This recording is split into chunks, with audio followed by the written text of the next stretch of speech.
Bismillahirrahmanirrahim.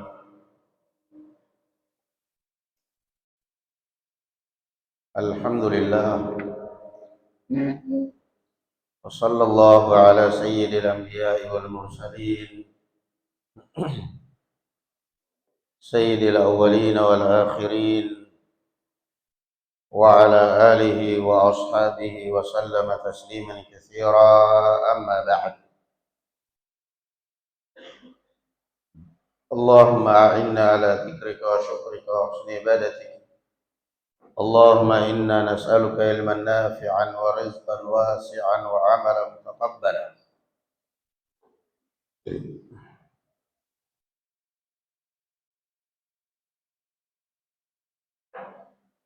Qala al-Imam al-Bukhari rahimahullah ta'ala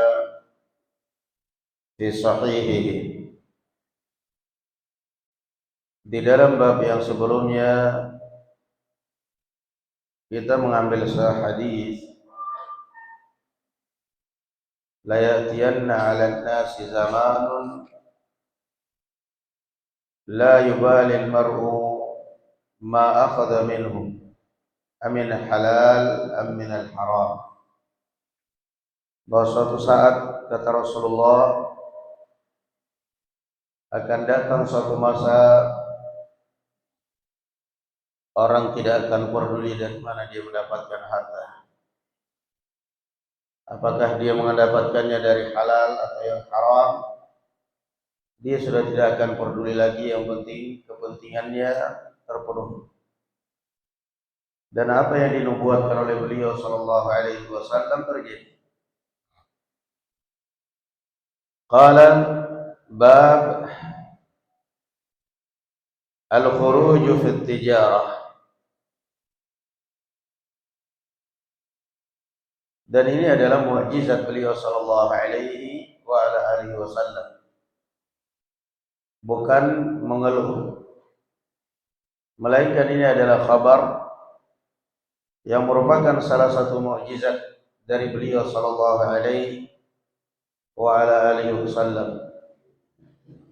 Beliau mengabarkan dan bukan mengeluh. Karena mengeluh enggak boleh. Dan orang terkadang kalau sudah terlalu banyak mengeluh, nanti akhirnya apa istilah dalam bahasa kita itu kena ulahnya sendiri.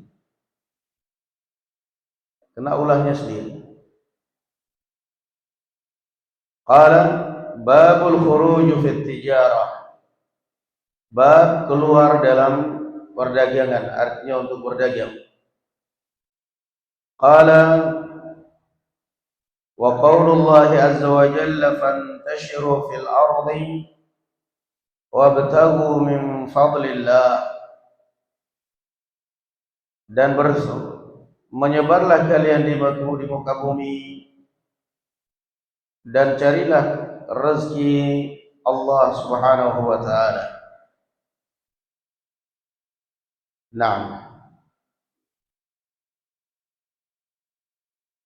Kata Imam Al-Hafidh dalam syarahnya, gharadul Bukhari ijazatul harakat fi tijarah walau kanat ba'idatan. Yang dimaksud oleh Imam Al-Bukhari dengan bab dan ayat ini adalah bolehnya bepergian untuk berdagang sekalipun jauh. Karena orang itu tidak tahu rezekinya dia di mana. Sebagaimana dia tidak tahu ajalnya bakal di mana, maka orang pun juga tidak tahu rezekinya bakal di mana. Wa ma tadri nafsun madza taksibu ghadan wa ma tadri nafsun bi ayyi ardhin tamut.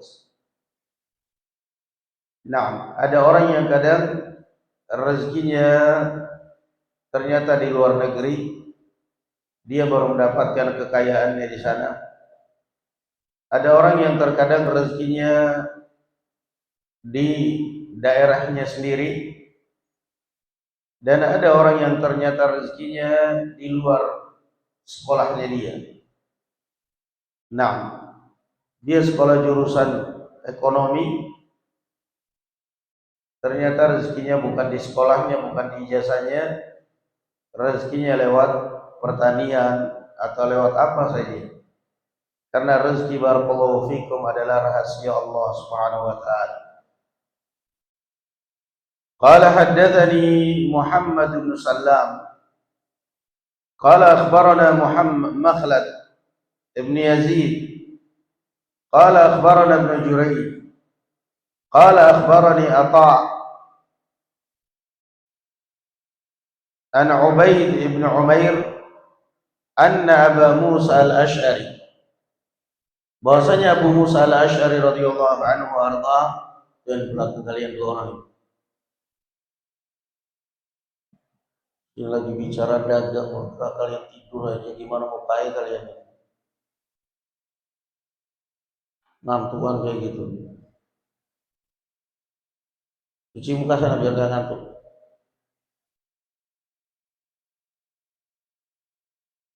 Anna Abu Musa al-Ash'ari ista'dzana ala Umar bin al-Khattab radhiyallahu anhu falam yu'dzan lah. Bahwasanya Abu Musa al-Ash'ari radhiyallahu anhu meminta izin kepada Umar bin Khattab dan beliau tidak mengizinkan.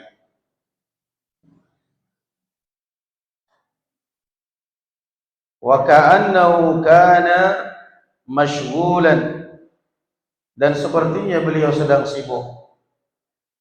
Makanya pergerakan dan ini adalah termasuk pergerakan untuk menggerakkan ekonomi masyarakat.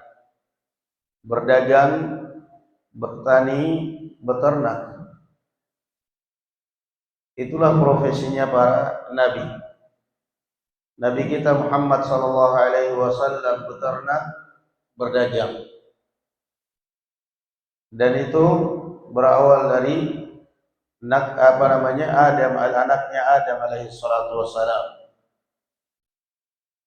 Habil bertani, Qabil beternak, berdagang.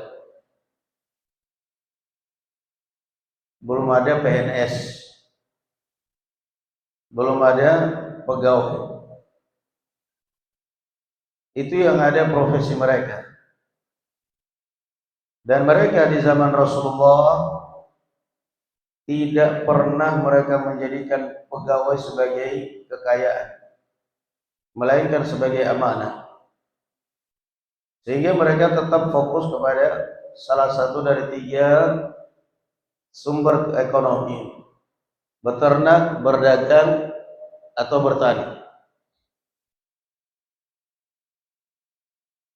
Kemudian zaman pergeseran zaman, seperti yang dikatakan oleh Rasulullah, akan datang suatu masa orang tidak akan peduli dari mana dia mendapatkan harta, maka muncullah profesi-profesi yang baru. Ada profesi sebagai tukang kredit, padahal itu haram. Ada profesi yang bekerja di bea cukai, padahal itu haram. Perpajakan, perbankan. Ada yang profesi sebagai PNS, mencari kekayaan dari situ. Nah, pelayanan ke masyarakatnya tidak seberapa, sudah digaji oleh negara, masih aja minta tips dari masyarakat. Nah, dipilih oleh rakyat, digaji oleh negara, negara juga dari uang rakyat, masih aja kalau ada rakyat butuh, masih aja mesti ada tambahan biaya. Dan semua itu adalah uang haram. Cuma tanda tangan satu kertas saja. Cuma tanda tangan satu kertas, minimal 50.000, minimal 100.000, alasannya uang administrasi dan lain sebagainya. Pada hakikatnya barakallahu fikum, Rasul sallallahu alaihi wasallam mengatakan hadayal ummal ghulul. Hadayal ummal ghulul. Memberikan tips pada karyawan tanpa izin, tanpa pengetahuan majikan adalah termasuk uang haram. Nah, karena jelas akan merugikan yang lain. Contoh sederhana, ketika saya biasa servis mobil di suatu tempat, dan saya biasa memberikan tips kepada anak buah di situ, pada karyawan, otomatis saya akan merugikan orang lain. Ketika saya datang dengan mobil saya servis, anak buahnya bakal rebutan ke saya, yang lain diabaikan, akan rebutan ke saya. Ini salah satu bisnis haram, permainan haram yang akhirnya terkadang merugikan orang lain. Hadayal ummal ghulul. Saya mungkin berbuat baik, tips pada anak buahnya ini, tetapi saya tidak memikirkan keselamatan perusahaan.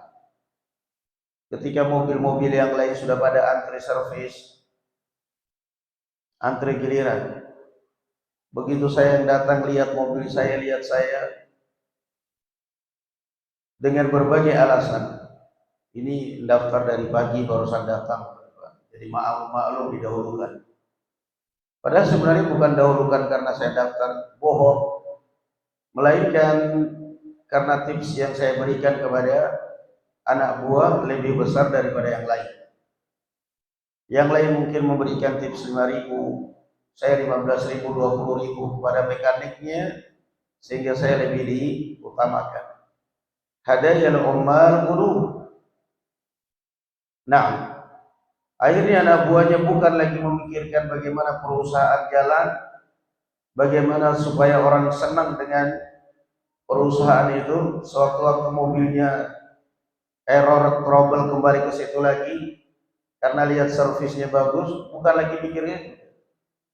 Yang penting pokoknya saya dapat tips.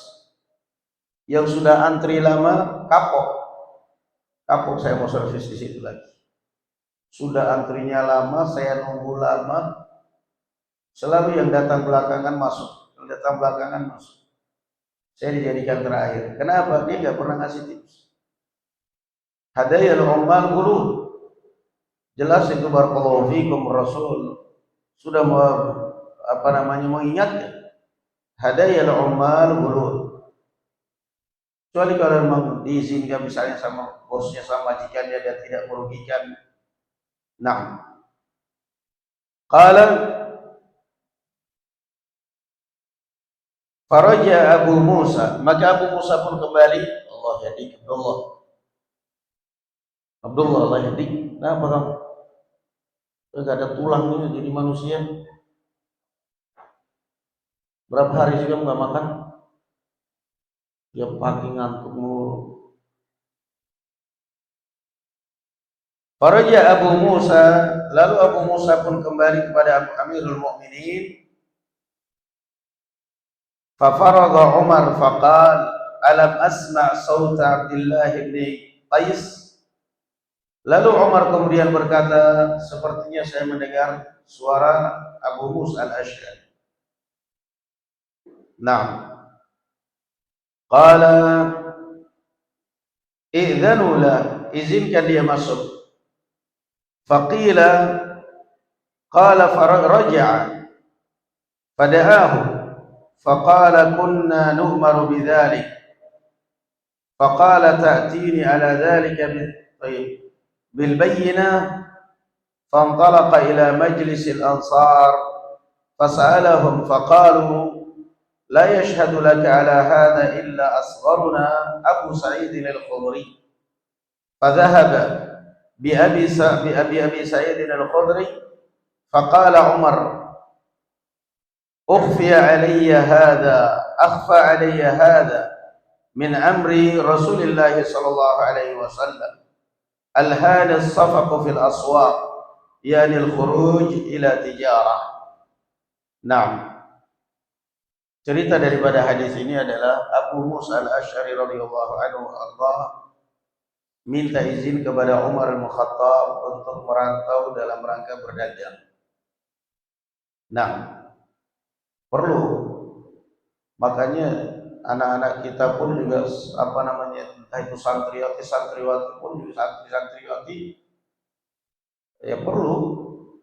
Problem utama pondok anak santriwati adalah nggak punya kerjaan. tamat SMA berpikiran kuliah. Makanya saya sering briefing anak-anak, sampai kapan kalian nyiksa orang tua kalian? Cukup kalian sekolah sampai SMA itu sudah mandiri, sudah bisa mandiri. Kuliah sudah harus berpikir kerja. Kuliah sudah harus berpikir punya penghasilan, punya kemandirian kerja. Anak-anak zaman dahulu jangankan kuliah, SD saja sudah membantu orang tua. Anak zaman sekarang, SMP, SMA, kuliah, nyiksa orang tua, gak punya keahlian apa-apa. Setelah tamat kuliah, masih aja ngomong terus sama orang tua. Gak punya kerjaan, punya ijazah S1, S2, tetap aja ketika melamar kerjaan yang ditanyakan bukan ijazah tapi pengalaman kerja. Apa gunanya kalau seperti ini? Nah, Abu Musa al-Asy'ari radhiyallahu anhu, sehingga problem utama seperti itu. Keluar dari pondok pesantren, bahasa Arabnya lancar, hafalan Qur'annya iya, pelangap pelongo, mau kerja apa ya? Gak punya kerjaan, gak punya keahlian apapun, sehingga akhirnya terjadilah seringnya futur, hafalannya gak dijaga, bahasa Arabnya pun hilang, gak dianggap sama sekali oleh masyarakat. Karena akhirnya seakan-akan namanya santri itu putus harapan masa depan. Makanya perlu dikembangkan sebenarnya adalah sekolah-sekolah kejuruan, pesantren kejuruan, sehingga anak-anak itu tidak monoton dengan ilmu Al-Quran, dengan hafalan, tapi juga punya profesi mereka. Nah, karena semua para nabi punya keahlian. Kana Daud haddadan, Nabi Daud haddad, tukang besi. Zakaria najjar, tukang kayu. Nah, siapa yang tukang jahit? Nabi siapa tukang jahit?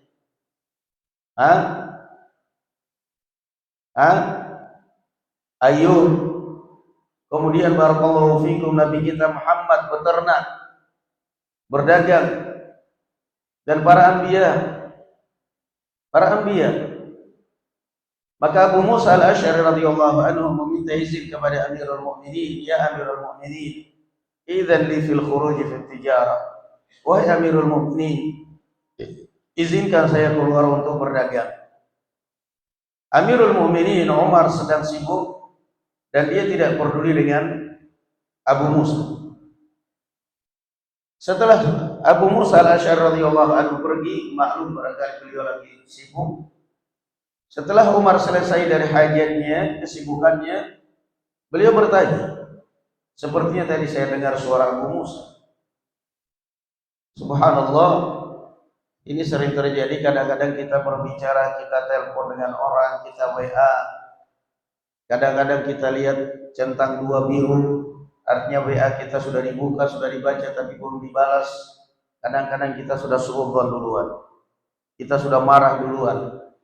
Padahal bisa jadi mungkin pas dia buka lagi ada masalah, nggak sengaja kebuka. Maka Abu Musa al-Asy'ari radhiyallahu anhu pulang. Setelah selesai, Amirul Mukminin bertanya, saya dengar tadi ada suara Abu Musa, izinkan dia masuk. Dia sudah pulang, wahai Amirul Mukminin. Panggil dia. Dipanggil.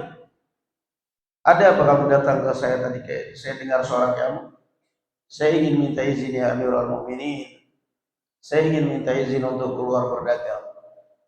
Saya ingin jadi pedagang, saya ingin keluar merantau. Umar bin Khattab radhiyallahu anhu melarang. Kata Abu Musa al-Asy'ari, ya Amirul Mukminin, Allah memerintahkan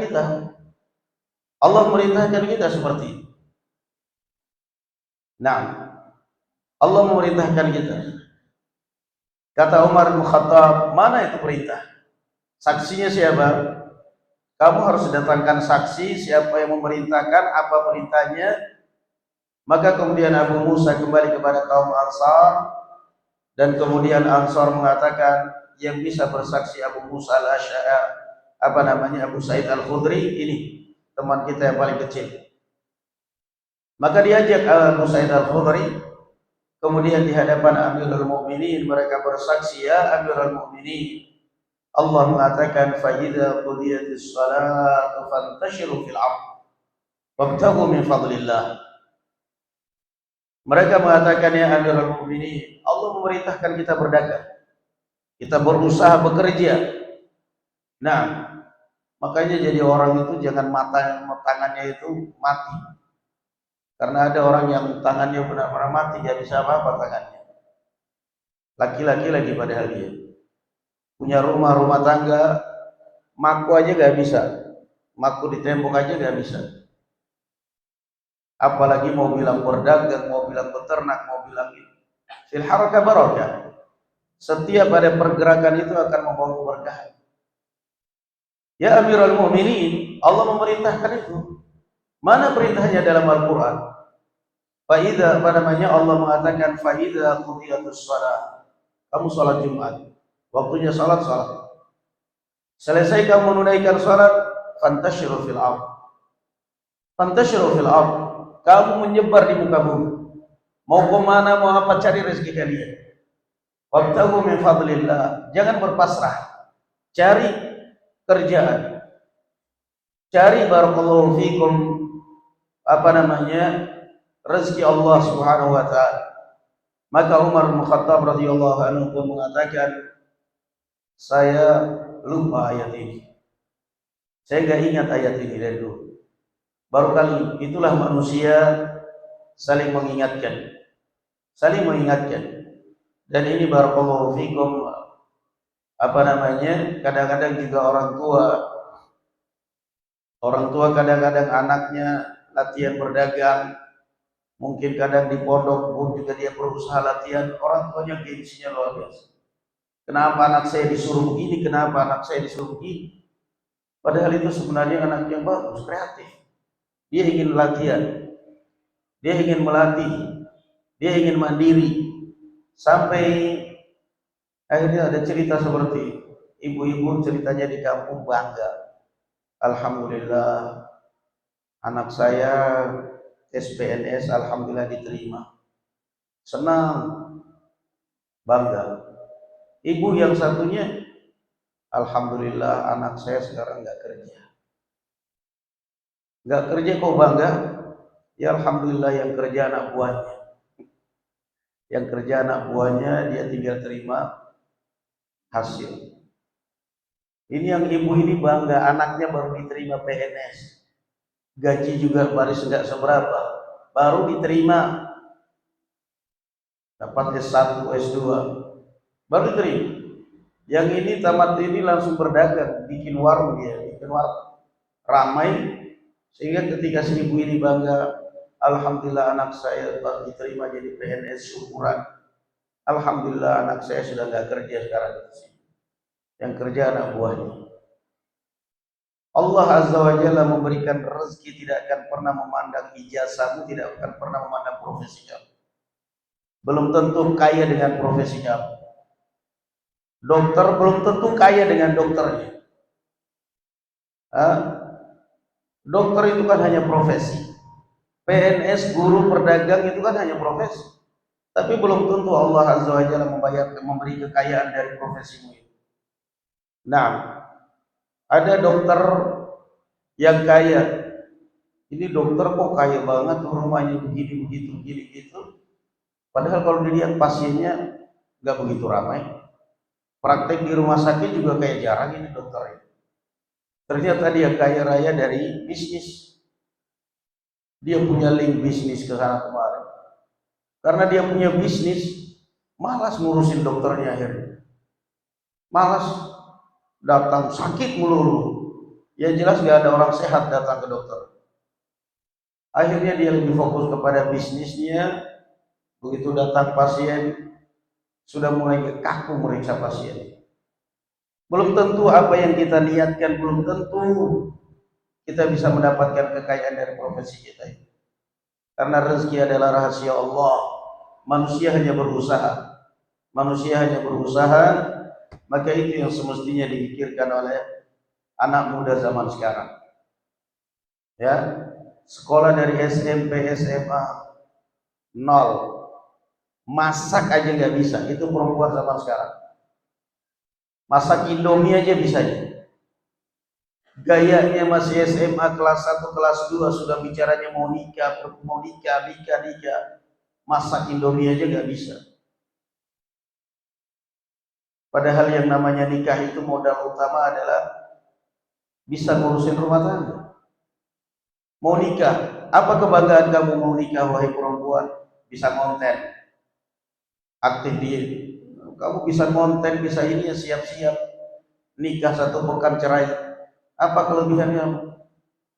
Yang namanya nikah itu adalah rumah tangga, bukan konten. Giliran konten ada yang ngasih gift lebih banyak, suaminya ngasih duit seberapa, giliran konten giftnya banyak, cerai dari suaminya, berantakan rumah tangga. Jadi orang berpikir bab tijarah, bab berdagang. Nanti setelah di dalam bab kitab fikih, setelah bab tijarah, kitabut tijarah, kitabul buyu', baru kitabun nikah. Itu susunannya para ulama luar biasa. Di dalam kitab fikih itu mesti kitabul buyu', kitab jual beli, baru kitab an-nikah. Kitabul buyu', kitabun nikah. Jual beli baru kitab nikah. Artinya nikah modal bukan nekat. Nikah bukan modal tapi punya profesi dulu, punya keahlian lah. Karena kamu bakal menanggung tanggung jawab. Nah, nikah bukan masalah urusan sehari 2 hari, tapi urusannya adalah tanggung jawab di hadapan Allah Subhanahu wa taala. Nikah, setelah nikah istrinya suruh kasih makan orang tuanya. Enggak mungkin. Setelah nikah orang tuanya suruh ngasih makan istrinya, suruh nanggung istrinya. Gimana kamu nikah? Makanya jualan dulu, kerja dulu baru nikah. Jangan mikir rezeki di tangan Allah. Rezeki di tangan Allah. Rasulullah SAW ketika Khadijah menawarkan, Rasulullah nggak berani. Saya nggak berani. Khadijah orang kaya raya, saudagar, saya nggak punya pekerjaan apa-apa. Alhamdulillah dapat janda kaya yang pengertian. Kalau dapat janda kaya pengertian sih enak. Dapat janda kaya memperbudak suaminya dijadikan sopir, kerja cuci itu mobil, bawa, ya Allah, hapus banget. Sudah senang-senang dapat janda kaya, diperbudak, cuci itu mobil. Pokoknya kamu jadi gojeknya saya, jadi grabnya saya, suruh nyuci pakaian, suruh ini, ya waidak. Mana harga diri sebagai suami? Untung kalau seperti Rasulullah, dapat janda, kaya raya, pengertian, menghargai suami, menghormati suami. Dia kaya tapi nggak sombong, dia kaya tapi nggak arogan, dia kaya tapi tahu posisinya sebagai wanita. Kalau seperti itu luar biasa. Nah, itu susunan dalam kitab fikih. Mesti kita buyu, baru kita nikah. Kita jual beli dulu baru nikah. Pikirannya mau nikah kerjanya main game dulu. Pikirannya mau nikah kerjanya lapar dikit nangis di ibunya, lapar dikit minta makan di ibunya, minta makan. Pikirannya mau nikah ribut di luar, lapor ibunya, Bu saya ditampar ibu guru, Bu saya, laki-laki apa nih, gergaji aja laki-lakinya kayak seperti itu. Pikiran seperti itu mau nikah. Nah, jangan pernah berpikir seperti itu. Dewasa itu penting. Dewasa siap mental itu penting. Na'am, barakallahu fiikum, wallahu a'lam bissawab. Walhamdulillah. Assalamualaikum warahmatullahi taala wabarakatuh.